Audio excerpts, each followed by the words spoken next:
The royal family has just sent Harry and Meghan the clearest message they have ever sent, and they did not need to say a single word to do it. Frogmore Cottage, the home Queen Elizabeth herself gifted them as a wedding present, is being stripped back to its original state.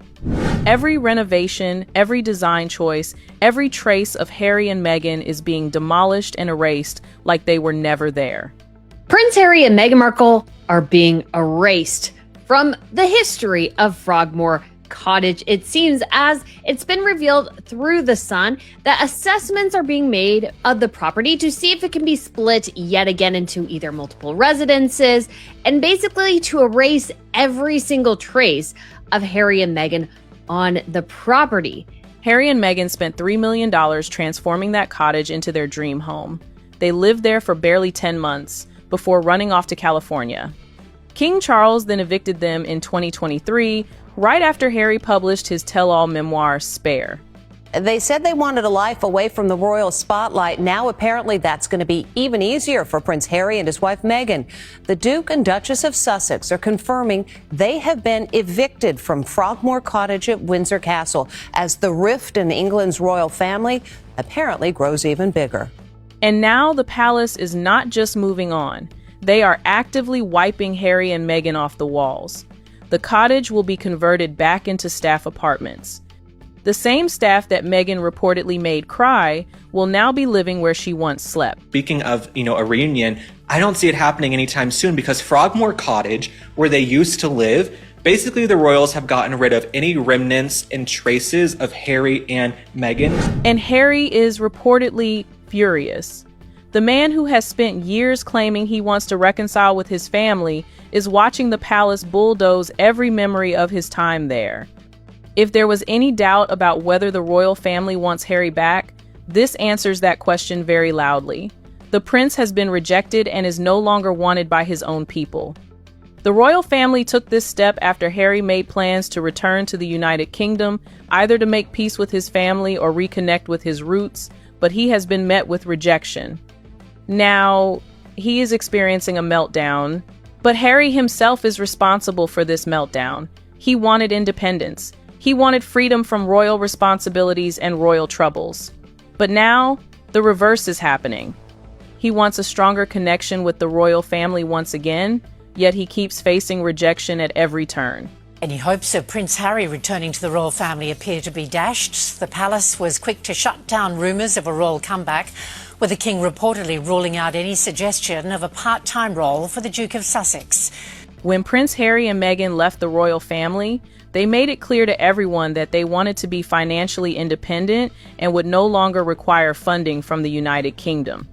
The royal family took that statement seriously, and as a result, his security arrangements were changed. Now, returning to the United Kingdom has become a major issue for Harry because he believes the environment is not safe for him and his family.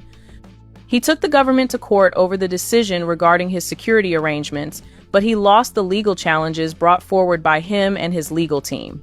Prince Harry, the Duke of Sussex, has lost the later stage of his court battle over the level of security protection he receives in the UK.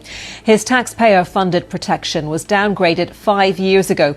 The Duke says that as a result, it's too dangerous for him to bring his family to the UK, citing what he says is unjustified and inferior treatment. The 3 judges at the Court of Appeal rejected that today. They disagreed with his challenge. However, in January 2026, everything seemed to be moving in his favor. The Royal and VIP Executive Committee reportedly found that Harry had met the criteria for reinstated automatic armed police protection during visits to the United Kingdom. For Harry, this was a moment of relief. It seemed like he was finally going to get the security protection he had been fighting for over the years. Prince Harry has reportedly won back his UK taxpayer-funded security after a lengthy battle. Sources close to the Duke of Sussex revealed new circumstances mean he and his family now meet the threshold for needing protection. It may also push Harry and the royals closer to reconciliation after breaking apart in 2020. It comes as King Charles was invited to visit his son in California during a planned US trip in April. But reality quickly caught up with him. By March 2026, concerns from the public and the political risks associated with the decision reportedly stalled full approval. That situation has continued into June, and as things currently stand, any security Harry receives would have to be paid for by him. The British public does not want taxpayer money being used to fund security for a prince who is no longer a working royal. Prince Harry and actor Meghan Markle, as their long-running battle for security in the United Kingdom takes a dramatic turn. Fresh reports suggest that fears of public backlash may prevent the couple from regaining taxpayer-funded protection, a development that could have serious implications for their future visits to Britain. Still, on the issue of his rejected return to the United Kingdom, it is not only the public that appears distant from him. Even his family seems unwilling to get involved because wherever Harry goes, controversy often follows. We don't need you, Prince Harry. And there are palace sources that spoke to both the Telegraph and Rebecca English at the Daily Mail, who's separate to this individual that wrote this piece, that said Harry is trying to create more problems between his brother, Prince William, and King Charles. And I truly believe this. I'm under the opinion, I'm in the team that believes that this is Harry trying to stir the you-know-what pot. Even with all of that, Harry has reportedly made several attempts to meet with his father. He seems eager to reconnect, but King Charles has reportedly not responded to those efforts in the way Harry had hoped. Calls have gone unanswered. Messages have reportedly received little response, and instead of receiving encouraging replies, Harry is often met with silence or told that schedules are full and no meeting is currently planned. Apparently, King Charles, because I feel even ridiculous saying this like it's fact, stopped taking Harry's calls and told the Queen, I'm not a bank. I mean, most of this stuff I take with a grain of salt and think is utterly ridiculous. This, though, I'm inclined to believe because who doesn't go to mum and dad as a bank? I still do. I'm 39. Even in April 2026, when King Charles traveled to the United States during America's 250th anniversary celebrations, many people believed it would be the perfect opportunity for father and son to meet and begin rebuilding their relationship. But to the surprise of many, including Harry himself, no meeting reportedly took place despite the close proximity. My insiders tell me that this trip, the King coming to America, there were some discussions about maybe a meeting. He's not seen his grandchildren in about 4 years, but now, particularly after the trip to Australia, my insiders are telling me there will be no meeting with Harry, Meghan, the King and the Queen. With so many controversies still surrounding Harry and Meghan, the King appears careful not to become involved in any unnecessary drama. At this point, distance and avoidance seem to be the preferred strategy. Because of this, Harry is reportedly trying to remain strong on the outside, but internally, he may be struggling. Nobody wants to feel rejected by their own family, especially when they are making efforts to reconnect. I think it's the King who's rejecting this meeting. That's certainly what the Sussex PR machine put out. They're the ones who let the world know that a meeting wasn't going to happen. They put out a statement saying that the King was too busy and the Duke understands that his father's diary is full. Even Meghan, the woman Harry followed to Hollywood, has little interest in relocating to the United Kingdom. For Meghan, everything would need to be perfect before she would even consider spending significant time in the UK. She would want strong security, respectful treatment, and conditions that meet her expectations. Instead, Meghan appears focused on her projects in the United States. Her priorities are very different from Harry's. This makes a full family return seem increasingly unlikely. Harry wants to reconnect with his royal roots, while Meghan remains focused on building a life in America. As a result, Harry's solo trips to the United Kingdom may continue throughout 2026. Meghan has said to Harry, you've got to start earning some dough. Because, of course, we know that Meghan is a very ambitious person. She's quite enterprising. She's got the As Ever brand. She's got her TV contracts. Harry appears to miss royal life. He seems to miss the structure, the family connections, and perhaps even some of the purpose that came with being a working royal. Meghan, however, appears unwilling to trade her Hollywood ambitions for a return to royal life. She has spent years trying to build a public profile in America and has little interest in giving that up.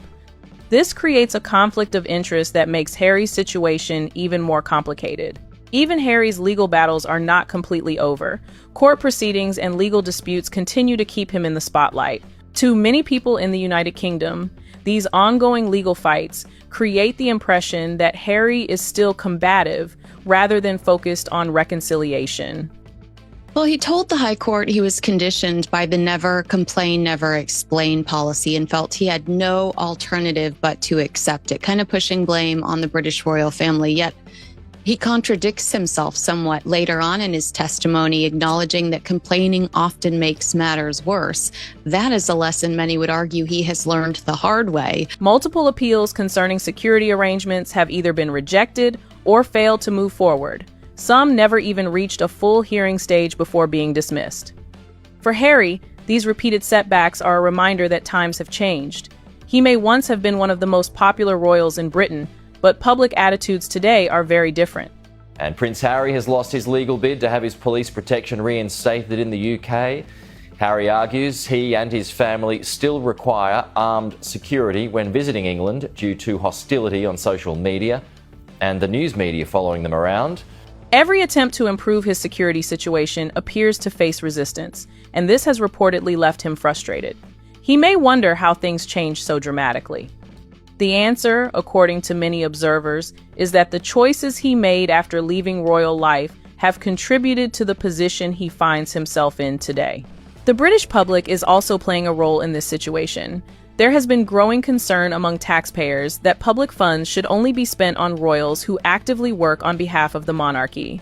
Many people believe that if Harry chose California over royal life, then he should also accept the consequences that come with that decision. I mean, this guy's so arrogant that I don't think he gives a damn about British taxpayers, to be perfectly honest with you. The fact is that if you're not going to do your royal duties and you're going to stick the knife in on the way out of this country, then you shouldn't have police officers on duty protecting you when you come to this country. That's not, I think, a controversial view. This public backlash has influenced how people view Harry's situation. To them, it is self-inflicted. He chose a different path, and therefore, he should not expect the same privileges that come with royal service. The rejection Harry is experiencing appears to be affecting him deeply. During visits to places such as Ukraine and other international engagements, Harry has pushed back against being labeled a non-working royal. He continues to insist that he remains committed to public service and charitable work. Harry asserts in an April 24th interview with ITV News during a visit to Ukraine, "I will always be part of the royal family. I'm here working and doing the very thing that I was born to do, and I enjoy doing it." He adds, "I enjoy being able to do these trips and come and support the people I've met before." However, the presence of brand deals, business partnerships, and activities connected to the Archewell Foundation has caused many people to question those claims. Many commentators argue that if humanitarian work is truly the focus, then why are commercial opportunities always attached to it? Now let's talk a little Harry and Meghan. Their Archewell Foundation has been declared delinquent by the state of California, meaning it is not in good standing as a charity and not permitted to engage in activities like raising and spending money, pretty much all you would expect a charitable fund to do. This ongoing debate adds even more pressure to Harry. His repeated insistence that he still serves the public suggests a man who is frustrated by the rejection he faces in the United Kingdom while trying to maintain relevance abroad. Although Harry is expected to return to the United Kingdom for the Invictus Games in 2027, he reportedly continues to push for at least some level of royal-style security and support. Even if full protection is not granted, he appears to want assurances that would make him feel safe while attending the event. What we have been hearing is that Prince Harry is really keen to get his father involved, which I can tell you now Prince William will not let happen under any circumstances. I think it would be nice for the king to have a relationship with his son again, but I dare say you're right, William won't allow it for the time being. However, based on how things currently stand, there may be little or no royal involvement. The royal family appears tired of the controversies that continue to follow Harry and Meghan and may prefer to keep their distance. Adding to Harry's difficulties, some major sponsors associated with the Invictus Games have reportedly stepped away. This has created additional pressure because sponsorship is essential to the success of large international events. Harry is now facing one of the biggest challenges of his life as support becomes harder to secure. Boeing, which has been a major sponsor of the Invictus Games in Canada,